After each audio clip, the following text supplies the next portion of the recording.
How hot can you get your Raspberry Pi 4? Let's find out.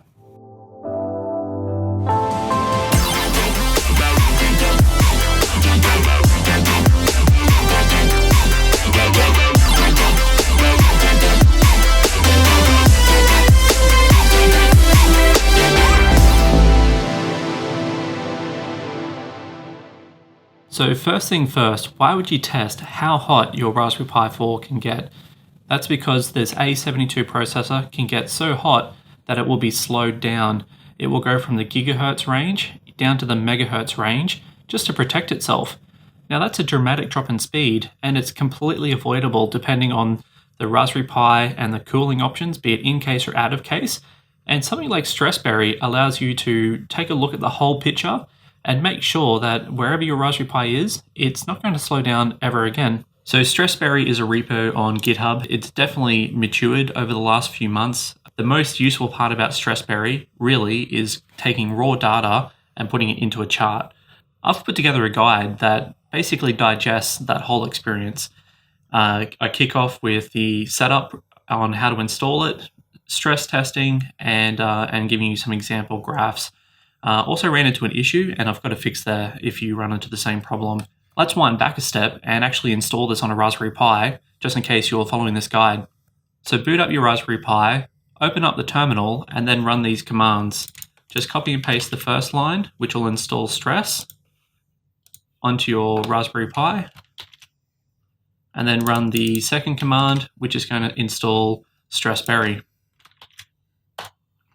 Stressberry will do two things. First is capturing data. That takes a long time. It's going to be incrementally checking the CPU temperature, making sure it's stable, and then it will load up the CPU and will progressively grab the temperature over time. And then it will have a bit of a cool-off period at the end, so you can actually see how the CPU in its environment is cooling down. The second step is taking that output data and turning it into a chart. That chart will show all of the information over time, so starting from the very start of the test all the way over to the end of the test. And what you end up with is a great visual representation of what happened throughout that whole process. Testing on your bench is a little bit unfair because it's the perfect scenario. The Raspberry Pi is often exposed to the atmosphere, and putting it inside a case, inside a drawer, will really cram that temperature because the whole environment will heat up. Before we kick off and do step one of grabbing the data, let's create a local folder inside our home directory so that those files, whether they're output files or they're images, PNG images, they're going to be in one place. As you can see here, I'm making a new directory inside the home directory. It's called temperature tests. So here's the command for step one. It's a pretty long command. This is going to generate an output file over 30 minutes that will have incremental temperature samples used for plotting in step two. There's a lot of options here, and I've put together a little bit of a breakdown on what each of them do. So as you can see, the N option, so -N, is the test name. You've got -I, which is the 5-minute idle periods before and after. That's in seconds. -D is the duration of the stress test itself. I've configured this as 1800, which is 30 minutes. -C means one core. And mytest.out, that's the file name for the test data itself. So step one in using that command will take about 30 minutes. You could change the D option from 1800 to maybe 300 or something shorter just for testing purposes. But temperature is a tricky thing. It takes a long time for that environment to really get that thermal mass. And to be fair, 30 minutes is a bit short. You probably want to run it for about 6 hours in the real world. If this is something you wanted to really make sure was stable and you wanted to collect that data. Step two will allow you to create the chart. Here is the command. So here's the list of options, and we'll kick off at the top. mytest.out. It's important that that's the same file name for the test data that you want to refer to. The F option is to signal that the CPU frequency will be plotted.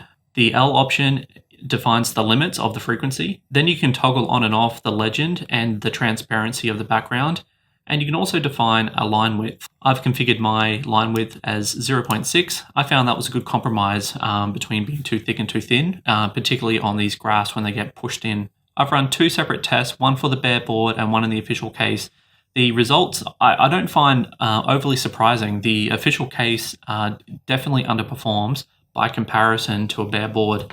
It's very difficult to justify having a bare board just sitting in a drawer. It's very easy for something to get shorted out. Using a case is often the best way to go about long-term storage of your Raspberry Pi if it's always powered on.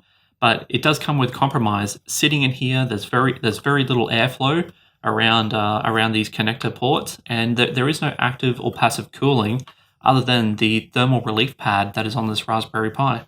If you get the same error as I did and some other people have had on the GitHub repo, that is this import error here, then run this command and go back and run your test. I'm not sure why this happened to me, but it's happened to others, and there you go, that's the way forward. From here, I plan on testing all my favorite cases with Stressberry on the Raspberry Pi 4. Stay tuned for that, but for now, this is Stressberry. That's how you stress test temperature on your Raspberry Pi and build some cool charts to see what happened.